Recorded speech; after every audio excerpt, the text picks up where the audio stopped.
اپنے ہی ملک میں اپنی شہریوں کے لیے آپ بارڈر لگا رہے ہیں، کیا پیغام دینا چاہ رہے ہیں؟ پرسوں بھی لگایا تھا، آج بھی لگا رہے ہیں۔ غیر انسانی رویہ جو پرسوں رکھا گیا، وہ بھی عورتوں کے ساتھ، وہ بھی غیر سیاسی، کون دیتا ہے آپ لوگوں کو یہ آرڈر؟ ایک وزیر اعلیٰ کے لیے آپ لوگوں نے یہ بیریئر لگائے ہیں، ایک کوئی دوسرا ملک ہے، ایک دوسرے ملک کا وزیر اعلیٰ کہ پاکستان کا، کیا پیغام دینا چاہ رہے ہیں آپ کے؟ صاحب کو کوئی سوچے بھی نہیں انشاءاللہ تعالی، اور اگر خان صاحب کی یہاں سے منتقلی کی بات ہوئی تو پھر انشاءاللہ تعالی پھر اس کے اوپر مجھے نہیں لگتا کہ میٹنگوں کی ضرورت ہوگی، اس وقت پھر ایکشن کی ضرورت ہوگی انشاءاللہ تعالی۔ سہیل آفریدی صاحب جو ہے وہ اس ٹائم اڈیالہ جیل کے باہر پہنچ چکے ہیں، آپ لوگ دیکھ سکتے ہیں سہیل آفریدی صاحب جو ہے وہ اس ٹائم اڈیالہ جیل کے باہر پہنچ چکے ہیں۔ ابھی ان سے بات بھی کریں گے، ان سے پوچھیں گے کہ آج جو ہے وہ کیا پلان ہے ان کا سے اس ٹائم کی طرف سے صورتحال۔ سہیل آفریدی صاحب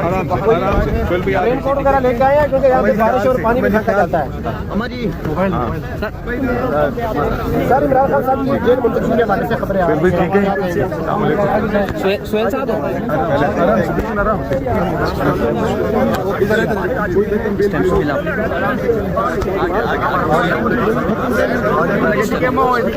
مناظر آپ لوگوں کو دکھا رہے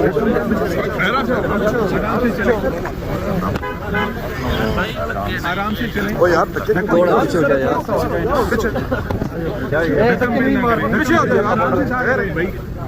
سے اپنے ہی ملک میں اپنی شہریوں کے لیے آپ بارڈر لگا رہے ہیں، کیا پیغام دینا چاہ رہے ہیں؟ پرسوں بھی لگایا تھا، آج بھی لگا رہے ہیں۔ غیر انسانی رویہ جو پرسوں رکھا گیا، وہ بھی عورتوں کے ساتھ، وہ بھی غیر سیاسی، کون دیتا ہے آپ لوگوں کو یہ آرڈر؟ ایک وزیر اعلیٰ کے لیے آپ لوگوں نے یہ بیریئر لگائے ہیں، ایک کوئی دوسرا ملک ہے، ایک دوسرے ملک کا وزیر اعلیٰ کہ پاکستان کا، کیا پیغام دینا چاہ رہے ہیں آپ کے بڑے؟ میں خیبر پختونخوا کا وزیر اعلیٰ ہوں، خیبر پختونخوا پاکستان کا حصہ ہے، یہ تو نہیں ہونا چاہیے۔ یہ ہم یہاں آتے ہیں، آرام سے بیٹھتے ہیں، آئین اور قانون کی بات کرتے ہیں، آپ لوگ جو ہیں یہ بیریئر لگا رہے ہو، کیا پیغام دینا چاہ رہے ہو آپ دنیا میں؟ خیبر پختونخوا پاکستان کا حصہ نہیں ہے،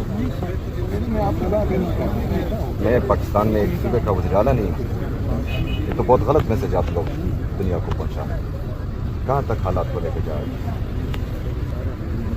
اپنے بڑوں کو بتائیں، سمجھائیں، یہ رویہ جو ہے یہ نقصان دے رہا ہے، پاکستان کو بھی نقصان دے رہا ہے، میرے صوبے کی عوام کو بھی نقصان دے رہا ہے، اور اس سے غم و غصہ مزید بڑھ رہا ہے۔ سمجھائیں، جو بھی یہ مشورے ان کو دے رہے ہیں غلط مشورے دے رہے ہیں، اس سے نفرتیں بڑھیں گی۔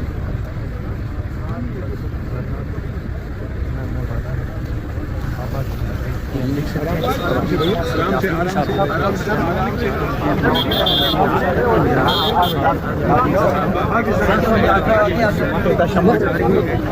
آفریدی صاحب عمران خان کی بہنوں کے ساتھ سہیل آفریدی صاحب عمران خان کی بہنوں کے ساتھ یہ دوسری دفعہ واقعہ پیش آیا ہے، پہلے ان کو گھسیٹا گیا، بات کرتے ہیں اس پر، آخر میں بات کرتے ہیں۔ جو ہے وہ سہیل آفریدی صاحب جو ہے کیا کہا ہے پولیس کی جانب سے؟ خاموشی، بالکل صاف پتہ نہیں کس کا آرڈر لے کے آتے ہیں، پھر میں نے بہت دفعہ پوچھا مگر جواب نہیں۔ ابھی ٹائم ہے، ٹائم تک انتظار کرتے ہیں، پھر بعد میں بات کرتے ہیں انشاءاللہ۔ میڈیا ٹاک پر بات کرتے ہیں۔ یہ دیکھیں، یہ مناظر آپ دیکھ سکتے ہیں، پہنچے ہیں، ابھی دکھا رہے ہیں صاحب جو ہے وہ یہاں پہ پہنچے ہیں اس ٹائم کی تازہ صورتحال۔ آج آپ کا ایک ساتھ ہی مس بھی شاید کر رہے ہوں آپ، شاید خٹک صاحب وہ نہیں ہیں کیونکہ ان کی ٹانگ ٹوٹ گئی ہے، اور وزیر اعلیٰ 10ویں دفعہ یہاں پہ پہنچا ہے، ان کی ملاقات آج بھی یہاں پہ کہا گیا کہ آپ بیٹھیں تو آپ کو بتاتے ہیں۔ دیکھیں، ہم تو یہی ان کو بار بار یاد کرا رہے ہیں کہ یہ جو ہم آ رہے ہیں یہ ہائی کورٹ اسلام آباد کے آرڈر کے اوپر ہم آتے ہیں۔ وہ اسلام آباد ہائی کورٹ کا آرڈر ہے کہ آپ لوگ مل سکتے ہیں جمعرات کو اور منگل کو، تو منگل کو جو فیملی آئی اور وکلا آئے ان کو چھوڑا نہیں گیا۔ ہم پارلیمنٹیرین بھی ان کے ساتھ آئے اظہار یکجہتی کے لیے۔ رات کے کوئی 12-1 بجے ہمارے اوپر واٹر کینن سے جو ہے وہ اٹیک کیا گیا اور 2:30 بجے کوئی 2:30 بجے، اور پھر اس کے بعد جو ہے خان صاحب کی بہنوں کو سردی کے اندر کوئی 7-8 ڈگری سینٹی گریڈ کے اندر، پھر جو ہمارے پارلیمنٹیرین باقی خواتین، تو یہ ہے کہ یہاں پہ تو نہ کوئی قانون ہے، نہ کوئی قانون کی رکھوالی ہے، نہ اس کی کوئی انفورسمنٹ ہے، نہ عدالتوں کے احکامات کا کوئی احترام ہے۔ یہاں پہ قانون بھی تحریک انصاف کے لیے اور اس کے کارکنان کے لیے، عدالتوں کے احکامات بھی ہمارے لیے، اس کی انفورسمنٹ بھی ہمارے اوپر۔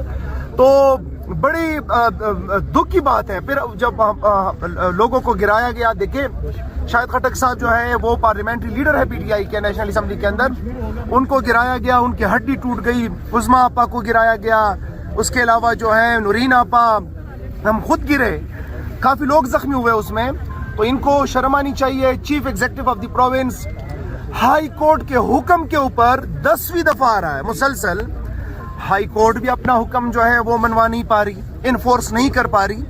یہاں پہ ایک غیر منتخب اور فارم 47 کی وزیر اعلیٰ ہے، ان کے کانوں کے اوپر بھی کوئی جوں کی تو نہیں رینگ رہی۔ یہاں پہ جو جیل انتظامیہ ہے وہ بھی جو ہے قانون سے بالاتر ہے۔ تو ہم یہ بتانا چاہتے ہیں کہ مطلب یہ لوگوں کو کیا تاثر دینا چاہتے ہیں کہ کوئی یہ مطلب یہ آئین سے بالاتر ہے، یہ قانون سے بالاتر ہیں، ان کا کوئی مطلب آئینی ذمہ داری نہیں ہے کہ یہ ملا لے۔ مطلب ایک شخص 2 شخصوں کی جو ہے وہ بات چلے گی، پوری قوم کی نہیں چلے گی، پوری قوم کی منشا نہیں چلے گی۔ تو یہ ہے کہ سی ایم صاحب آئے ہیں اور ہم تو بار بار آئیں گے اور ان کا یہ مکروہ چہرہ جو ہے وہ دنیا کو بھی دکھائیں گے، عوام کو بھی دکھائیں گے، اور ان کی اصلیتیں جو ہے سامنے سر ایک مشیر ہیں، انہوں نے کل صبح پریس کانفرنس کی ہے، اختیار ولی صاحب، وہ کہتے ہیں کہ اب یہاں سے ہم عمران خان کو شفٹ کرنے کا سوچ رہے ہیں، بلوچستان میں بھی ہو سکتا ہے اور سندھ میں بھی، کل سندھ کی بھی باتیں ہو رہی ہیں۔ تو کیا پاکستان تحریک انصاف ابھی بھی اسی طرح خاموش رہے گی یا کچھ کرے گی؟ مطلب خان صاحب کی یہاں سے جب شفٹ کرنے لگیں گے تو آپ لوگوں کا کیا لائے عمل ہوگا؟ اختیار ولی کو اس کو مائنڈ نہ کرے، اس کی کل قیمت جو ہے وہ ایک کوارڈینیٹری ہے، بڑا وہ اینٹی اسٹیبلشمنٹ اور انقلابی بنا ہوا تھا، اور پھر اس کے بعد جب اس کو ہڈی پھینکی گئی کوارڈینیٹری کی، اس کے بعد وہ خاموشی سے جو ہے وہ گیا، اور پھر اس کے بعد جو ہے جوتوں کو صحیح ٹائٹ پالش دینے لگا، اور وہ ٹک ٹائٹ اس لائن کے اوپر چل رہا ہے، پالش لگانے میں لگا ہوا ہے، اس کی کوئی حیثیت نہیں ہے۔ وہ اس کی کل اوقات یہ ہے کہ 5ویں نمبر پہ وہ آیا ہوا ہے، اور وہ جو ہے اس کے پاس دلیل نہیں ہے۔ خان صاحب کو کوئی سوچے بھی نہیں انشاءاللہ تعالی، اور اگر خان صاحب کی یہاں سے منتقلی کی بات ہوئی تو پھر انشاءاللہ تعالی پھر اس کے اوپر مجھے نہیں لگتا کہ میٹنگوں کی ضرورت ہوگی، اس وقت پھر ایکشن کی ضرورت ہوگی انشاءاللہ یہ بھی تعالی۔ آ رہا ہے کہ 5 رکنی ٹیم، میڈیکل کی ٹیم آئی تھی پرسوں، اس میں ایک ماہر نفسیات ڈاکٹر بھی تھا۔ اس بات پہ کتنی صداقت ہے کہ خان صاحب کے کوئی دماغی امراض کے لیے بھی ان کو چیک اپ کیا گیا ہے؟ جو بندہ آپ کے پورے اس مافیا کو انگلیوں کے اوپر نچا رہا ہے، جو اس سسٹم کا باپ بنا ہوا ہے، جو پورا سسٹم اس کو ہرا نہیں پا رہا، اس کو جو ہے اس کو پورا آپ کا یہ مافیا اور سسٹم جو ہے اس کو اپنے پرنسپل سٹینڈ سے ہٹا نہیں پا رہا، اس کے متعلق جو لوگ ایسا کہہ رہے ہیں ان کو تو ہم نے پہلے کہا کہ وہ دماغی مریض ہیں۔ یہ سارے فارم 47 کے اوپر جو ناجائز طریقے سے آئے ہوئے ہیں، سیاسی ناجائز پیداوار جو ہیں، یہ مزید روئیں گے، اور یہ ان کے پروپیگنڈے اور ان کی چیزیں جو ہیں انشاءاللہ تعالی زمین بوس ہوں گی۔ سر مائنس خان کی باتیں ہو رہی ہیں، اس میں کتنی صداقت، آپ کیا کہنا چاہیں گے؟ میں لعنت بیچتا ہوں ہر اس بندے کے اوپر جو مائنس خان کے بارے میں کہیں یا سوچے، میں ہر اس بندے کے اوپر 1000 بار لعنت بیچتا ہوں۔ Imran Khan P T I ہے، P T I Imran Khan ہے، اور اس ملک کے اندر ایک لیڈر ہے، اس کا نام ہے عمران احمد خان نیازی۔ وہی لیڈر ہے، وہی ہمارا مرشد ہے، وہی ہمارا مشر ہے، اس کے علاوہ نہ ہم نے سیاست کرنی ہے نہ ہم کسی کو مانتے ہیں۔ سر ایک سوال یہ بتا دیں کہ جب امن جرگہ ہوا اس میں کوئی بلوچی لوگ آئے کیا؟ سر جب امن جرگہ ہوا ادھر سے کچھ بلوچی لوگ آئے سر، 2 اب سے لاپتہ ہے، تب سے سر ان کے ریلیٹڈ کیا انفارمیشن آپ کے پاس، کیا انہیں بازیاب کروا لیا گیا؟ میں کوئی بازیاب نہیں ہوئے، جس سسٹم اور جن معاملات کے خلاف یہ ساری جدوجہد جاری ہے وہ بھی اسی کا ایک کڑی ہے۔ لیکن ظاہر اس کو جوڑا جائے گا عمران خان صاحب کے ساتھ بھی، کیا کہیں گے اس پر؟ ان کے معاملات ہیں، ان کے معاملات وہ جانے، ان کا جرنل تھا، انہوں نے اگر کچھ کیا ہے تو وہ جانے، ان کو سزا دیتے ہیں، چھوڑتے ہیں، اس میں ہمارا کوئی کام نہیں ہے. سیاسی لوگوں کے ساتھ ہوگا اس کے اوپر ہم بات کریں گے. مکالمہ بھی ہوا ہے اور ابھی دیکھنا ہوگا کہ کیا اسٹریٹجی ہوگی پاکستان تحریک انصاف کی. سہیل آفریدی صاحب جو ہے وہ اس ٹائم یہاں پہ پہنچے ہیں. ابھی آپ دیکھ سکتے ہیں، آپ دیکھ سکتے ہیں اس ٹائم سہیل آفریدی صاحب جو ہے اس کمرے کے اندر چلے گئے اور ابھی جو ہے وہ دیکھنا ہوگا کہ ان کی ملاقات تو نہیں ہو سکتی، لیکن ابھی وہ کہہ رہے ہیں کہ ٹائم جو ہے وہ ابھی